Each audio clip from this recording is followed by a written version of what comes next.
Vamos lá, para falar de diversidade e inclusão, como propulsor do ecossistema empreendedor, eu queria chamar aqui primeiro a Maíra Grassini. Uma salva de palmas para ela, por favor.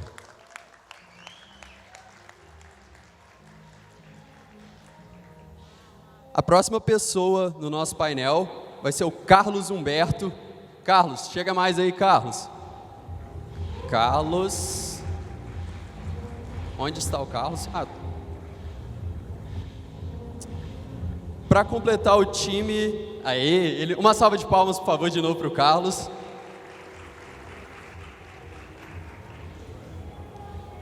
Pedro, vem subir aqui com a gente de novo, Pedro da Ace, chega mais, Pedro.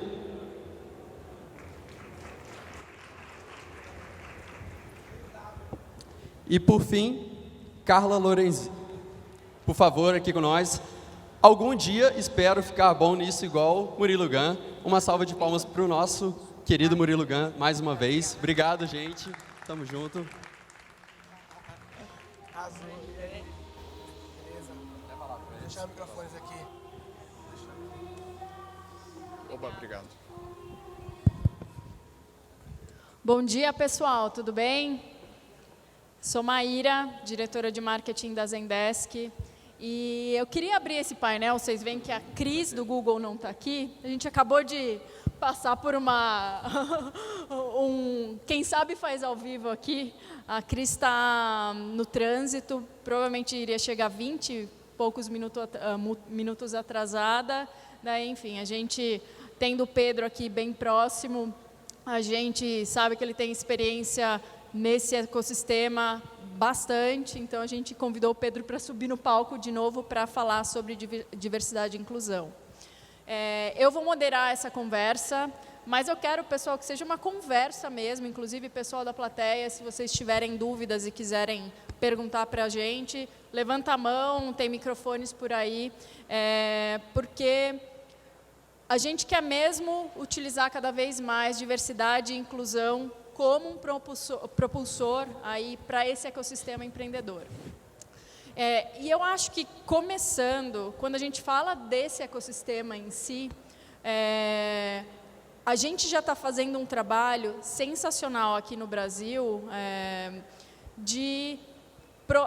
é um mercado diverso. Então, nosso mercado é um mercado diverso, então nossas empresas precisam ser diversas para servir esse mercado.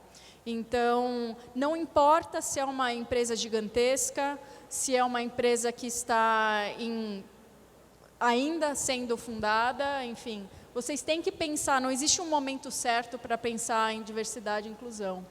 Então, eu queria falar também, assim, é um tema que já é bastante pautado, mas ele é necessário, porque tem 3 motivos aí.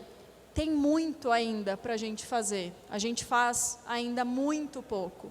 Então, tem uma pesquisa do Ethos, que ela é de 2018, que ela diz que só 10%, enfim, dos presidentes das principais empresas brasileiras é do gênero feminino.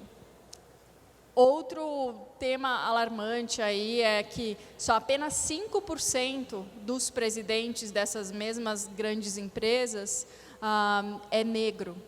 Então, são alguns temas aí, mas temos também, por exemplo, o ecossistema LGBT, então, que também sofre muita violência, muito publicamente, às vezes.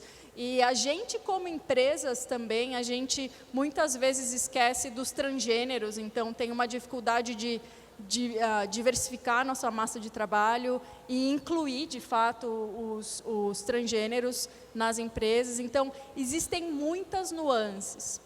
E o que eu queria sair aqui dessa conversa é de um lugar comum, porque quando a gente fala de diversidade e inclusão também, a gente fala muito de gênero, ou então orientação sexual, e é muito além disso. Então, existem várias nuances. Existe a nuance de mudança, diferença de mentalidade, gênero sim, enfim, cultura, raça, enfim, muitas outras, background, dentro das próprias empresas, mesmo idade.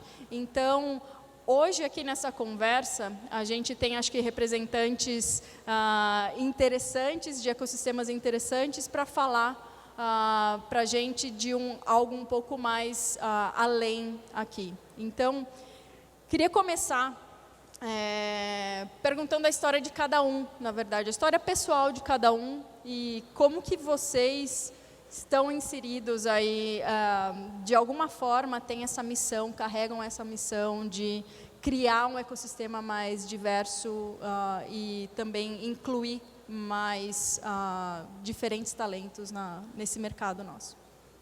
Carlos. Bom dia, pessoal.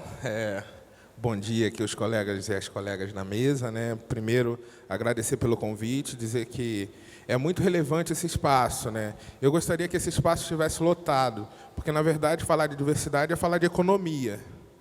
Como nós estamos num país que tem mais de 54% da população autodeclarada pretos e pardos, né, que produz 1,4 trilhões no PIB nacional, e essa população não está representada na cadeia de espaços, né, que são estratégicos, sobretudo quando se fala de inovação, né, e um espaço disruptivo, que a tecnologia deve ter uma função, né? Então, ter tecnologia e pensar um espaço disruptivo que não tange essa população, a gente já está reproduzindo velhos problemas.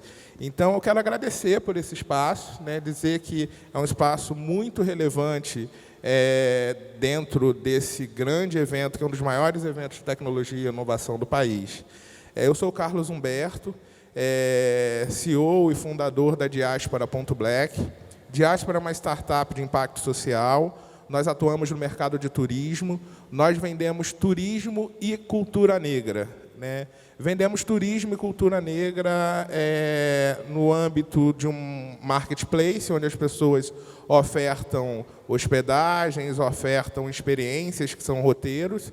Então, nessa página, qualquer pessoa pode comprar hospedagens e roteiros que incluem, né, a valorização da comunidade negra em mais de 45 países, e vendemos treinamentos para o setor, né?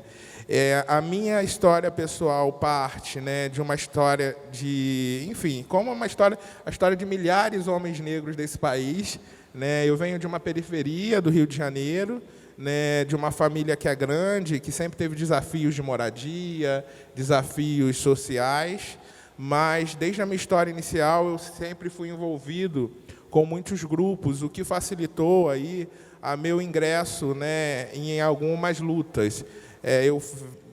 Eu, desde que, da minha juventude, eu já atuava na inclusão da população negra, na luta pelas ações afirmativas, né, da qual, isso desde a década de 90, da qual, numa década depois, ingressei na universidade, fruto também dessa luta. E, a partir daí, eu fui acessando vários espaços, né? Espaços que toparam fazer esse debate. Então, seria muito natural, né? Eu passei por grandes instituições, grandes fundações, né? Grandes corporações brasileiras, mas eu não me via representado nesses lugares, né? Primeiro, porque eu desenvolvia, no mesmo setor, o meu salário era melhor do que dos meus colegas, né? E, de alguma maneira, a minha performance era muito maior, porque tem uma autocobrança maior do profissional negro, né? Para ocupar esses espaços, ele precisa demonstrar mais resultados. Então, eu não me vi mais nesses espaços e fundei a Diaspora.black também como resultado de muitas experiências. Eu viajava muito, né? E eu trabalhava no canal de TV, então eu viajava muito e comecei a viver muitas experiências de racismo em hotéis, coisas sutis, né? Meu cadastro, né? Sempre era o último a ser encontrado. Quando eu saía para jantar, que retornava para um hotel, sempre era recebido por um segurança de uma maneira muito acolhedora, né? Chegava e me perguntava se eu estava procurando alguém, se eu estava hospedado. E eu vivi uma situação de racismo dentro da minha casa também. Eu alugava um quarto da minha casa numa plataforma de acomodação compartilhada, e vivia constantes situações sutis. Todas as pessoas chegavam na minha casa e me perguntavam se eu era o proprietário e depois o que eu fazia, como se eu não fosse capaz de ter um espaço como aquele. E mais num determinado momento um casal se negou a ficar na minha casa. E aí eu entendi que não como cidadão, mas como consumidor, eu não poderia pagar por um serviço de uma plataforma que me submetia a viver uma situação de racismo dentro da minha casa.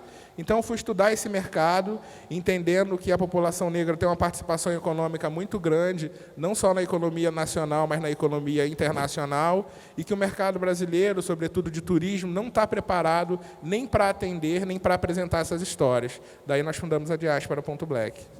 Bem interessante, Carlos. E você acha que a sua história, digamos assim, foi o maior, enfim, propulsor para você, de fato, criar a empresa e te dar, assim, todo dia, levar esse desafio e também, assim, democratizar também a cultura para outras minorias, digamos assim? Sem dúvida, assim, a gente parte, né, do que a gente tem como legado para, a partir daí, criar novas oportunidades.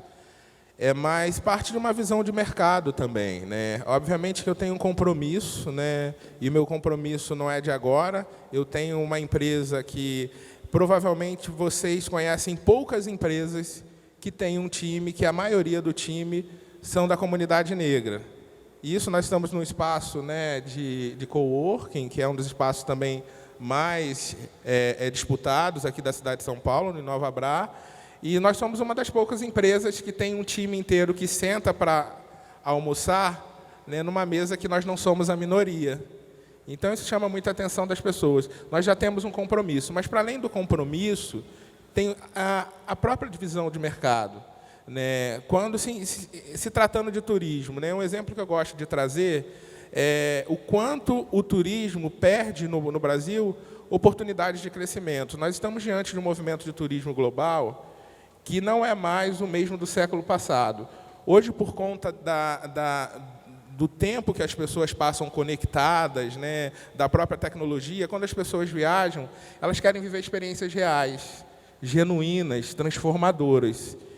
E o Brasil tem uma meta de crescimento de turismo. Mas qual o tipo de turismo que nós estamos vendendo? Né? Para vocês terem uma noção, na nossa plataforma tem um roteiro, que é o roteiro do bairro da Liberdade, que tem outras plataformas. Né?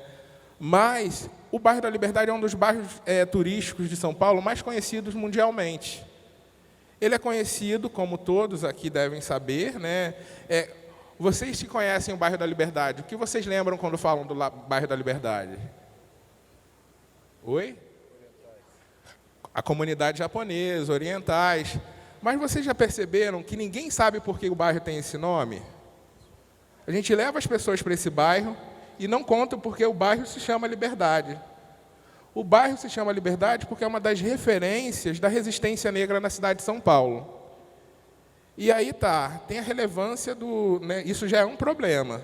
Mas, tratando de economia, um bairro que poderia vender, né, todo o legado da comunidade japonesa que ocupa aquela região, só insiste em vender esse roteiro. Né? As ilhas do Caribe, que juntando são quase que o estado de São Paulo, né, recebem 30 milhões de turistas. O Brasil recebe 6 milhões de turistas. O que as pessoas vão buscar no Caribe? O mar, né, aquele mar cristalino, sedutor, e vão buscar a cultura caribenha. A cultura caribenha é preta, é uma cultura africana, a gastronomia, a musicalidade, e tudo isso nós temos aqui. Só que o trade insiste em não vender essas oportunidades, e por isso que nós somos especialistas em mostrar esse legado que o turismo tem, né, esse legado para o turismo no Brasil.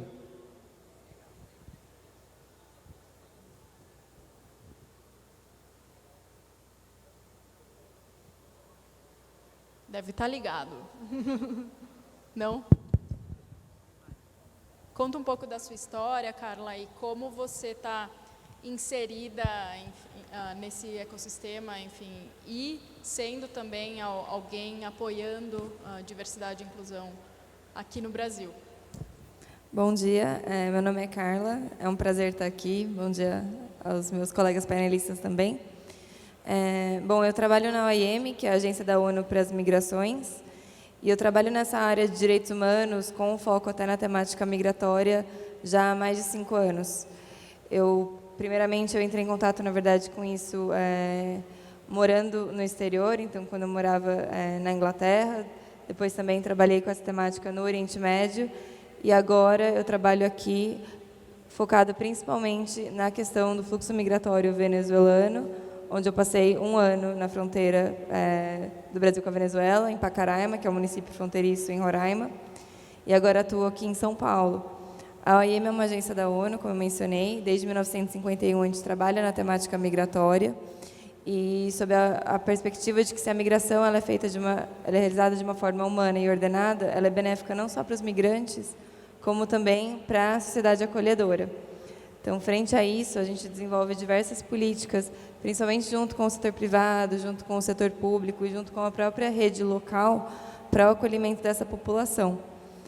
Então, aqui no Brasil, por exemplo, a população migrante ela vem crescendo, a população de imigrantes internacionais ela vem crescendo. A gente estima que tem cerca de 1,8 milhão de imigrantes vivendo no Brasil de forma regular nesse momento. Uma maioria, Carla, ou não? Tem. Então, a maioria é de venezuelanos. Então, 210, 215 mil são venezuelanos. Realmente porque o fluxo ele é crescente. O Brasil é o 5º país que mais recebeu venezuelanos, dado a crise na Venezuela. E depois, na verdade, tem portugueses, tem haitianos, bolivianos, que a gente sabe bastante aqui em São Paulo. E a nossa atuação, principalmente no estado de São Paulo e no município de São Paulo, é focada na inclusão socioeconômica dessa população, porque existem diversos desafios que um migrante, um estrangeiro, ele enfrenta quando ele chega no Brasil, e como muito bem a Maíra falou, as nuances da pessoa, ela pode ir além do próprio caráter de imigrante, do próprio caráter de estrangeiro, apesar de a gente não se referir mais como estrangeiro, mas mulheres migrantes, migrantes LGBT, migrantes negros. Então, pessoas que têm diversas camadas de vulnerabilidade que a gente apoia e trabalha muito proximamente com as empresas, com o governo local, com o governo, nesse caso, municipal, estadual e federal também, para incluir essa população, para que eles tenham realmente a chance de exercer os seus direitos, porque no Brasil um migrante tem os mesmos direitos que um brasileiro, com exceção do direito a voto, mas a Constituição Federal, a Lei de Imigração, vê o migrante em igualdade de direitos e acesso a serviços que um brasileiro. Então, a gente trabalha muito para desmistificar algumas dessas dúvidas, às vezes do preconceito, às vezes da própria barreira que nós vemos ao enxergar o outro como um estranho, como um estrangeiro, e não como uma pessoa que é exatamente como nós. Eu acho que eu entrei muito nesse campo por ter uma crença de que ninguém escolhe quem você nasce, onde você nasce, que passaporte você tem, que identidade você tem. Isso é algo que é uma loteria. E eu não vejo por que essas pessoas não poderiam ter o mesmo acesso aos direitos e aos serviços e a tudo aquilo que eu ou nós aqui temos. Legal. Pedro, você está num ecossistema, tem um olhar diferente aí, porque até achei bem interessante que você falou assim, tem muita grande empresa que chega para a gente e fala assim, eu quero me aproximar desse ecossistema, enfim. Acho que você pode dar um olhar interessante dos dois lados aí, então, tanto das startups em si, como que você está vendo, enfim, de fato, diversidade e inclusão sendo pauta e acontecendo, e em grandes empresas. Dá um pouco do seu olhar, fazendo o favor. Bom, vamos dividir, né? Primeiro, vamos falar um pouco de startups. Eu acredito que o mundo das startups é um mundo muito duro, muito difícil, né? Você precisa saber performar, você precisa saber levantar dinheiro, e tem uma série de aspectos sociais envolvidos nessas atividades, né? Mas o que a gente descobriu geralmente com times que têm mais complementariedade, e e eu não falo só das questões que você falou óbvias, mas complementariedade cognitiva, também diversidade cognitiva, introvertidos e extrovertidos, e geralmente eles tendem a performar melhor. A gente fez um recorte há algum tempo atrás de algumas turmas que se formaram. As empresas que tinham a melhor performance tinham mulheres como fundadoras, por exemplo. Então, São muito poucas ainda. São né? poucas. A gente teve turmas em que a gente tinha 60%, 70% de mulheres fundadoras. Mas, e não foi, a gente não buscou, né? Foram porque foi mérito mesmo, elas realmente performavam melhor.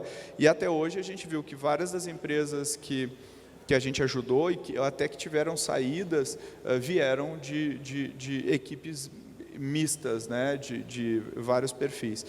Eu acredito que o nosso ecossistema, ele ainda está bastante enviesado, ele ainda está bastante concentrado, e a gente está vendo startups com propostas diferentes, né, que pegam ou nichos ou ângulos diferentes, e é aquilo que você falou no início: se você não conhece o seu cliente, como é que você vai vender alguma coisa para ele? Então a diversidade entra como uma ferramenta. E eu gosto de pensar sempre o lado direito e o lado esquerdo do cérebro.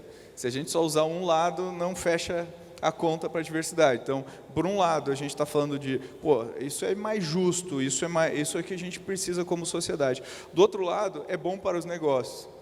E a coisa só funciona se é bom para os negócios, né? Que a gente costuma falar, eu posso falar que eu vou ser vegano e veganismo é o melhor e tal, mas a população não vai virar vegana.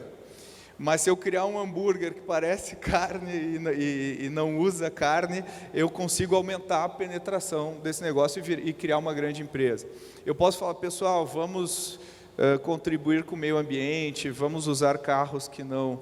Né? E daí a gente faz um monte de carro elétrico e ninguém compra. Aí vem a Tesla e cria um carro elétrico que é melhor do que o carro atual, e aí vira um hit e todas as montadoras migram para carro elétrico. Então, eu acho que quando a gente faz algo que é bom para os negócios e também é bom para a sociedade, geralmente a gente consegue um impacto maior. Dito isso, migrando para as empresas, o que eu noto no meio corporativo é que as empresas jogam o jogo da diversidade, na sua grande maioria, como se estivessem preenchendo um álbum de figurinhas. Eu preciso botar mais... tenho que fazer isso. Eu preciso botar mais tantas pessoas aqui, e normalmente a movimentação ela vai de baixo para cima. Né? Tenho que ter tantas pessoas com deficiência física. Bota o porteiro... Ela não está pensando de uma maneira, quem é que eu preciso, como é que eu uso isso como vantagem competitiva? Né? E não como, por exemplo, a Microsoft, só para dar um exemplo, criou uma área onde ela contrata autistas, que obviamente não se portam como o resto e elas criaram formas de gerenciar os autistas diferentes, como elas não dá para fazer uma entrevista de trabalho, então ela criou uma série de ferramentas para conseguir colocar essa parcela da população que não tem chance de muitas vezes conseguir um emprego, para performar muito bem, se dar muito bem naquela tarefa. A gente criou um programa, daí no nosso braço corporativo, se chama Cortex. A gente acredita muito nesses times mais mistos, né? E times mais mistos a gente acha que performam melhor. E a gente criou um programa junto com a Natura, não sei se vocês viram, mas se chama Coragem. É um programa que a gente colocou no ar o ano passado. E aí qual que era a tese do programa? A gente precisa de gente intraempreendedora ou empreendedora que vai conseguir colocar coisas no ar e vai questionar as ortodoxias da empresa. E para fazer isso a gente abriu a inscrição, a gente teve 20 e poucos mil inscritos, e a gente selecionou um grupo de 20 pessoas no final. E aí não tinha nenhum requisito, não precisava ser formado, não precisava ter mestrado, não precisava ter experiência aqui ou ali, e a gente usou inteligência artificial para fazer essa seleção. A gente não usou o nosso viés, né, eu vou equilibrar, a gente usou inteligência artificial, e a gente conseguiu um time extremamente misto, super diverso, de idade, tinha pessoas de 60 anos, e 17 anos, né? De raça, de religião, de orientação sexual, de gênero, tudo, e ficou super legal. E a gente compôs esses times e hoje eles estão criando negócios e trabalhando direto com os executivos da Natura. Então, eu acho que esse tipo de ação, eu acho que funciona, talvez, quando a gente coloca o negócio como uma mola propulsora, as pessoas percebem que isso é bom para o negócio e tendem a adotar. E daí não vira mais aquela coisa, eu vou dar um... Não, isso aqui é bom, isso aqui a gente precisa disso, porque o público é cada vez mais diverso, e se tinha grupos mais blocados, hoje tem subgrupo, até no nível do indivíduo. Então, se a minha linha de frente não estiver preparada para lidar com essas mudanças de hábitos e de forma de pensar, a gente não vai conseguir ganhar a competitividade que a gente precisa. Então, inovação, no nosso entendimento, está diretamente ligada à diversidade, diretamente ligada. Totalmente. Acho que você falou aí muitas coisas que são chave. Primeiro é que um dos erros que a gente comete é pensar que diversidade é conversa mole e que não está atrelada a resultados. Isso eu sou mentora de algumas startups e que as grandes empresas estão olhando para as startups como cenários de inovação, enfim, e realmente as startups estão dando a lição em vários temas. E esse, acho que é um dos temas, temos muito que fazer ainda, mas as empresas estão usando as startups como celeiro de inovação, mas também para cutucar os CEOs de grandes empresas. Olha, isso dá resultado, assim como você está falando, enfim, tem uma pesquisa da McKinsey também que fala que quando a diversidade de gênero e raça ela está permanente na empresa, ou então a empresa é diversa, a empresa tem chance, então as empresas mais diversas têm lucro de cerca de 25% maior do que as outras. E legal saber que vocês aqui também mediram isso. Especialmente nos tomadores de decisão. Exato. Então, isso é legal para usar para CEOs ou boards que ainda são, enfim, um pouco avessos a criar políticas ou estão fazendo ali para figurinhas, né? Enfim, temos que fazer isso. E um outro ponto também é que eu acho que a diversidade ela é a fundação para o futuro da força de trabalho. Uma das fundações, na verdade. E, de novo, legal aqui que a gente está tendo essa conversa que eu queria sair dos meios comuns. A gente tem aqui migrantes, são uma minoria assim, realmente desinserida, afroempreendedores, enfim, negros. Também, assim, a disparidade salarial e de oportunidades é terrível. Eu queria ouvir muito mais do Carlos e da Carla também. Eu queria começar pela Carla. Conta um pouco, Carla, das políticas que vocês têm e programas, de fato, tanto aqui para a cidade de São Paulo, para o Brasil, e o que vocês encontram quando vocês, de fato, vão falar com empreendedores aqui, e como que vocês apoiam, de fato, essa inclusão. Uma coisa também que a gente confunde muito a diversidade com inclusão, e eu gosto muito de um ditado, né, conhecido, a gente fala de diversidade é convidar para a festa, a inclusão é chamar para dançar, de fato, se sentir parte. O que vocês têm feito e, enfim, encontrado aí no dia a dia de vocês? Então, nessa parte, principalmente do nosso trabalho, o nosso foco em inserção laboral tem sido conversar bastante com as empresas para desmistificar muito daqueles mitos quanto à contratação de imigrantes. Eu acho que por terem documentos diferentes, por terem aquela dificuldade, muitas vezes, da revalidação do diploma, acaba se entendendo que aquelas pessoas, elas só podem entrar no mercado de trabalho se for informal ou se for subemprego. Então, esse é um dos maiores desafios, na verdade, que a gente tem, porque são pessoas que, muitas vezes, têm uma qualificação alta, um nível técnico e formal bem qualificado, mas que eles não conseguem provar no papel. Uma das principais atividades nossas, e eu até estava comentando com o Carlos que eu cheguei hoje de manhã de Recife, porque a gente estava lá ontem fazendo, era uma oficina de sensibilização e capacitação com o setor privado, então com as empresas da região, com as associações de comércio, federações, para contar um pouquinho de meio que quem é o migrante, porque é importante também contratar essa pessoa, o que ela pode trazer, esse talento que às vezes não fica tão claro e não tão explícito como aqui. A gente tem uma formação talvez um pouco mais linear, uma documentação que a gente conhece, um RG que é daquela forma, uma carteira de trabalho, etc. A gente trabalha muito nessa parte da informação com as empresas e da articulação com a rede também para fazer essa intermediação laboral. Como mencionei, um dos focos principais do nosso trabalho, pela questão do fluxo alto de imigrantes venezuelanos, ainda é em resposta a essa emergência, a essa crise humanitária. E nisso que a gente faz, a gente trabalha junto com a Operação Acolhida, que é uma operação liderada pela Casa Civil, com o apoio das Forças Armadas, com o apoio das agências da ONU, no processo de interiorização dessa população, que eles chegam em Roraima, e Roraima é um estado em que mais de 70% das pessoas lá são funcionárias públicas, não existe indústria, então não existem muito onde esses migrantes se inserirem lá. Então lá o que a gente acaba fomentando muito é a questão do empreendedorismo dos migrantes. Então, através de algumas parcerias, através de acesso a crédito, para que eles consigam realmente, aqueles que querem permanecer no estado pela proximidade com a Venezuela, eles consigam realmente se desenvolver, então ter a sua autonomia financeira.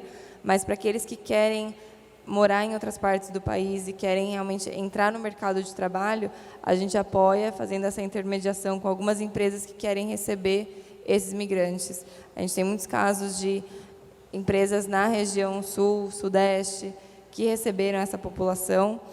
Um dos principais desafios, como eu mencionei, é entender que essas pessoas elas têm aqueles talentos que às vezes não são facilmente identificados, então que acaba para um engenheiro que não consegue, por uma questão burocrática, revalidar o seu diploma, se cadastrar no CREA e assinar como engenheiro, ele acaba entrando como um operador de máquina. Então, a gente trabalha também muito com as empresas para terem esse olhar um pouco mais sensível de entender que aquela pessoa, ela pode não conseguir ter o diploma de engenheiro no Brasil, mas aquele conhecimento, aquele background, aquela experiência de vida, a bagagem dela, ela tem. Então, ela é um engenheiro para tudo que realmente importa, menos naquela parte final. Então, isso também é um trabalho que a gente tem feito com o governo federal, é um trabalho de advocacy um pouquinho maior na questão de revalidação de diplomas, mas principalmente em termos de inserção laboral, a gente conta muito, na verdade, com atividades como essa, de conversar com as pessoas que têm interesse, que têm a disponibilidade, que querem também saber mais sobre como incluir essa população, que é tão relevante, é tão diversa e tem muito a oferecer para o país, como realmente dar uma chance a elas de se incluírem aqui. Não só de um ponto de vista humanitário, como você falou, mas também como um ponto de vista de inovação e de que pega bem para as empresas, é algo que faz a diferença mesmo. São pessoas que têm uma experiência, por exemplo, a gente fez uma oficina em Florianópolis em julho, e era uma startup, agora eu não vou lembrar o nome, me desculpa, que contratou casualmente uma migrante colombiana.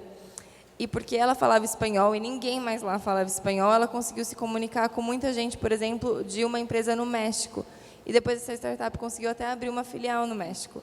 Então, são coisas que às vezes a gente não percebe muito, mas que essas pessoas podem trazer esse tipo de conhecimento. Um outro caso em Porto Alegre, um migrante que foi numa entrevista, era alguma peça de automação, e na entrevista ele mencionou, falando que na Venezuela ele trabalhava com máquina ABX. E daí o cara que estava entrevistando falou, nossa, a gente está tentando implementar isso aqui, mas a gente ainda não começou. Não vou mais te colocar naquele cargo bem mais abaixo do seu. Você já tem experiência nisso, você pode ensinar para todo mundo aqui. Então, a gente trabalha muito realmente para que as pessoas tenham esse olhar mais inclusivo. Não só, vou fazer um tique na minha caixinha e contratar um migrante ou um refugiado, mas sim o que aquela pessoa, pelo seu histórico de vida, pela sua bagagem, pode oferecer e ofertar para o crescimento da empresa. Ô, Maíra, eu vejo que tem alguns pontos bastante relevantes do que tange diversidade que são determinantes num diálogo como esse, assim. Primeiro, assim, só para desmistificar, a gente está falando de negócio, nós estamos falando de mercado. Quando a gente liga a Netflix e vê a quantidade de produções que tem retratos de famílias negras, produções negras, quando a gente percebe a bilheteria de Panteras Negras no mundo, uma das primeiras bilheterias maior da Marvel, a gente está falando de um mercado que está crescendo.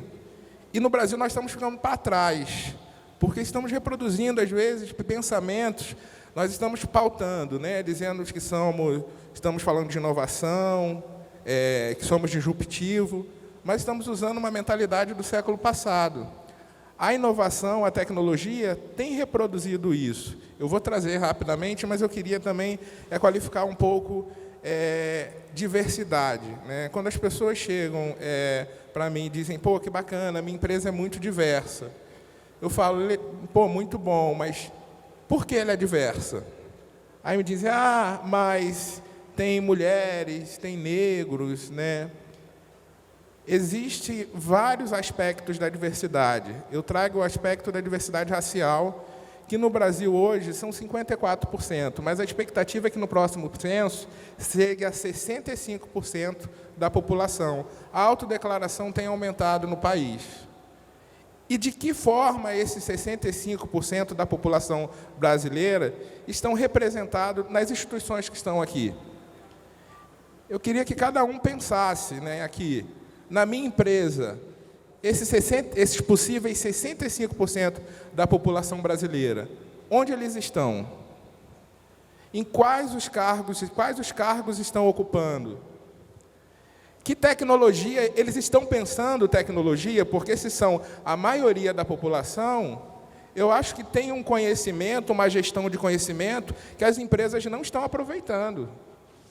E aí nós estamos falando de mercado, né? Esse é um aspecto do mercado, que não é um nicho, é um mercado muito grande, é uma fatia da pizza, quer dizer, não é uma fatia, né? É um oceano azul, mas que é um desafio a gente olhar para esse mercado. Se tratando da trajetória de um empreendedor negro, né, que eu acho que é um aspecto importante também, se empreender é difícil no Brasil, para o empreendedor negro é 3 vezes mais difícil. Nós acabamos de ter dados de uma pesquisa que foi feita pelo Plano CDE, junto com a Feira Preta e o Fórum Raça e Mercado, que é um fórum que nós fazemos parte, que fez um levantamento no Brasil inteiro com mais de 1.200 empreendedores. Perguntou a esses empreendedores quais oportunidades e benefícios que tiveram nas primeiras fases do seu empreendimento. Nenhum deles teve crédito, nenhum deles teve acesso a mentorias. E a gente está falando de uma coisa que é muito forte.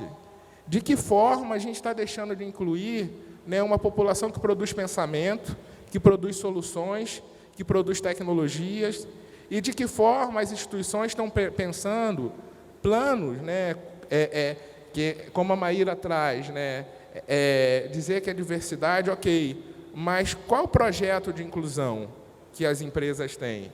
Né? Não adianta só chamar para a festa se a pessoa não tem grana da passagem para vir para essa festa. Né? E eu estou falando de aspectos tem aspectos mais sutis dessa situação. Então, nós estamos falando de um mercado que tem sido reconhecido como os leões africanos, que é a emergência da economia negra no mundo. Né? E aí, trazer para a nossa realidade, isso é determinante, para a realidade das empresas repensarem isso. Né? E a gente tem exemplos de tecnologias, de inteligência artificial, que reconhecem mais o rosto negro como suspeito, porque em alguns estados tem sido feita essa experiência. Né? O meu rosto vai ser reconhecido lá na tecnologia como suspeito, por conta da minha cor de pele. Porque quantos programadores, programadoras da comunidade negra estão pensando essa tecnologia? Algumas tecnologias, eu vendo turismo e cultura negra. E algumas tecnologias confundem o acarajé com croquete. Acarajé não é croquete. E o turista, muitas vezes, quer vir comer um acarajé. Né? Então, de que forma a tecnologia, de fato, representa esses legados, essa população.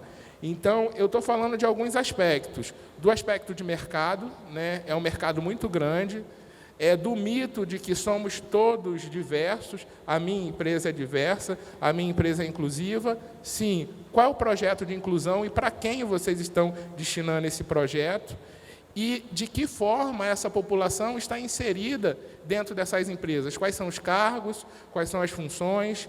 E aí, voltando um pouco para o nosso core, né, de turismo, nós vendemos, né, dentro do marketplace, nós vendemos hospedagens. Então, tem hospedagens em casas, hospedagens em hotéis, em pousadas, mas nós percebemos a necessidade de treinar o setor turístico, porque os hotéis, muitas vezes, não têm um padrão de qualidade para mim. Tudo que foi pensado no padrão de qualidade do trade de turismo não passa para mim entender como um consumidor. Então, nós estamos treinando hotéis, estamos treinando pousadas, né, para qualificar esse serviço para consumidores como eu, né? Então, os espaços que nós temos, nós não vendemos só turismo.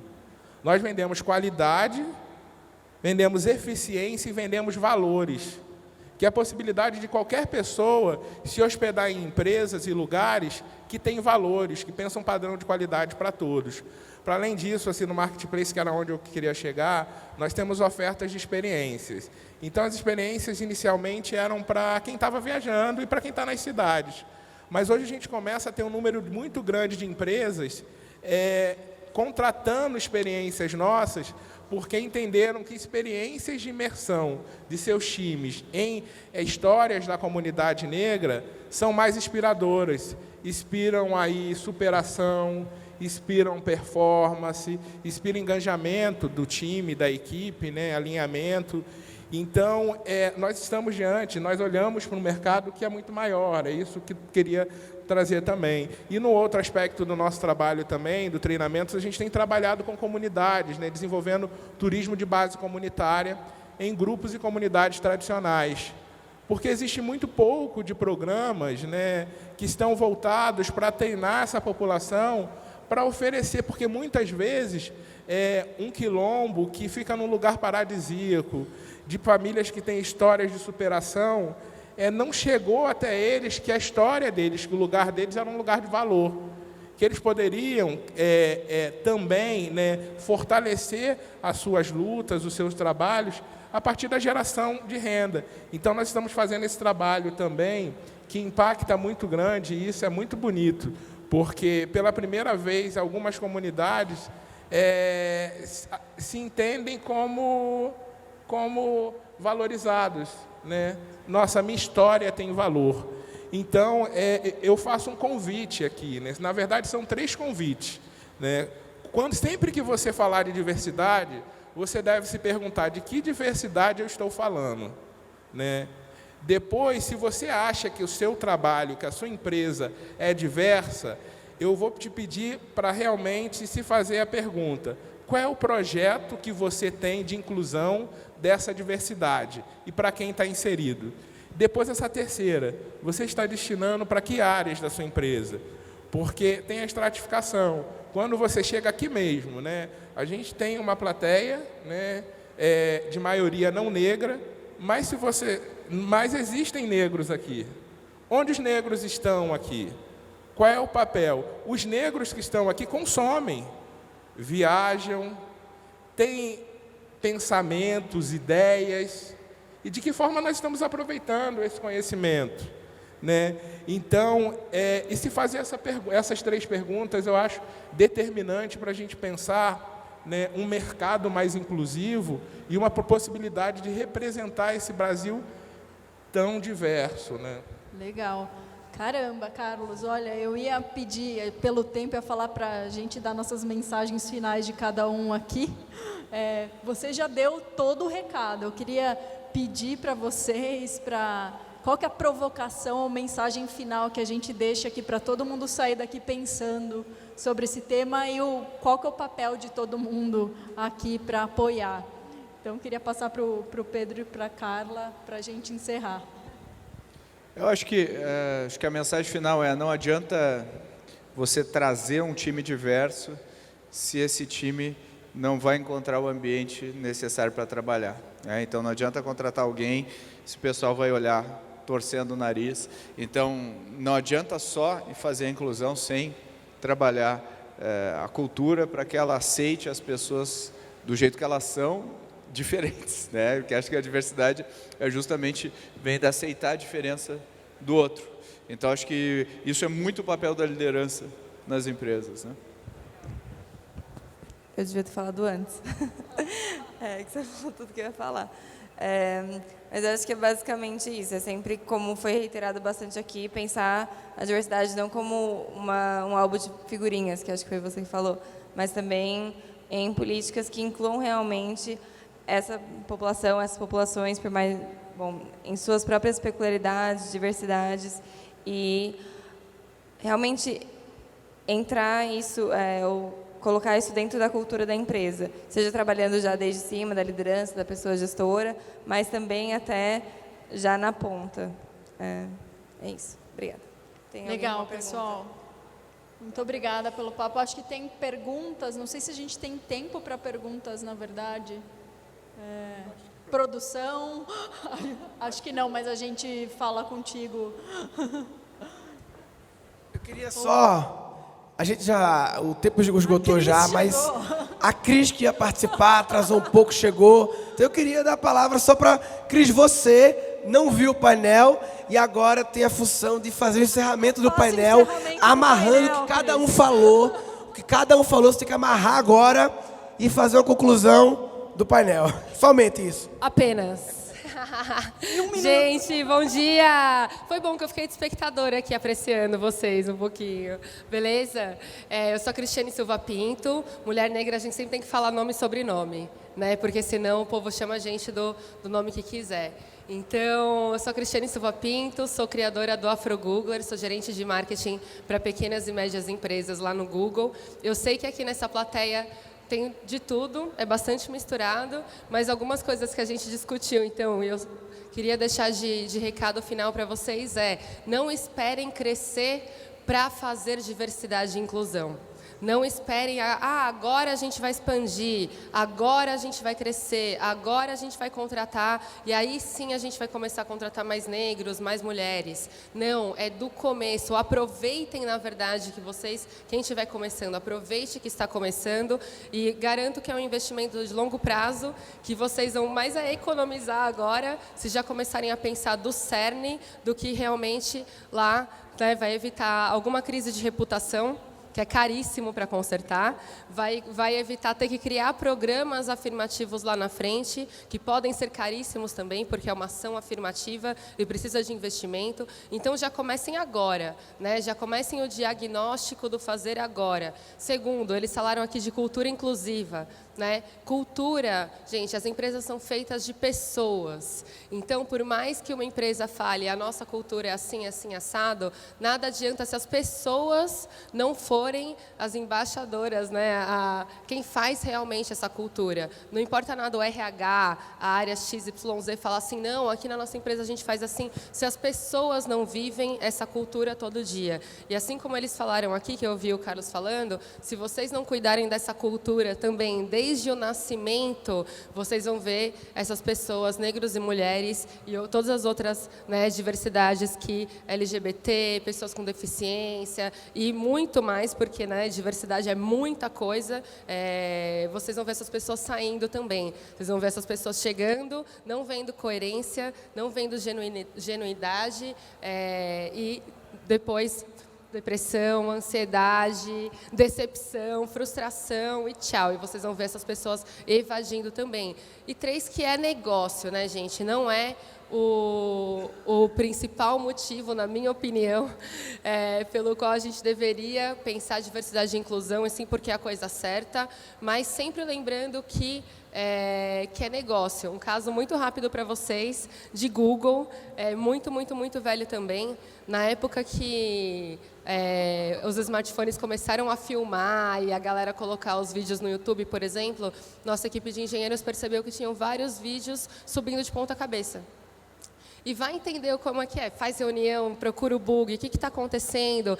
Então, e aí eles chegaram à conclusão no final, simplesmente que as pessoas destras estavam filmando assim ou assim, e as pessoas canhotas, né, estavam filmando assim ou assim, e isso fazia com que os vídeos subissem de ponta cabeça. Então, olha só que exemplo bobo, né? Até, mas o que aconteceu? Provavelmente nenhuma pessoa canhota tinha no time, não é? Nenhuma pessoa canhota testou o produto.